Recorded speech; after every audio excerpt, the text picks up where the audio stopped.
بسم اللہ الرحمن الرحیم۔ حضرت سعد بن ابی وقاص رضی اللہ عنہ رسول اللہ صلی اللہ علیہ وآلہ وسلم سے بیان کرتے ہیں کہ آپ صلی اللہ علیہ وآلہ وسلم نے فرمایا، جس نے مؤذن کو سن کر یہ کہا وَأَنَا أَشْهَدُ أَن لَّا إِلَٰهَ إِلَّا اللَّهُ وَحْدَهُ لَا شَرِيكَ لَهُ وَأَنَّ مُحَمَّدًا عَبْدُهُ وَرَسُولُهُ رضیت باللہ ربا وبمحمد رسولا وبالاسلام دینا، اور میں گواہی دیتا ہوں کہ اللہ کے سوا اور کوئی معبود نہیں ہے،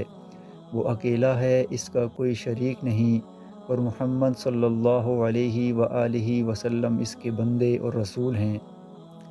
میں اللہ کے رب ہونے، محمد صلی اللہ علیہ وآلہ وسلم کے رسول ہونے اور اسلام پر بحیثیت دین کے راضی ہوں، تو وہ بخشا گیا۔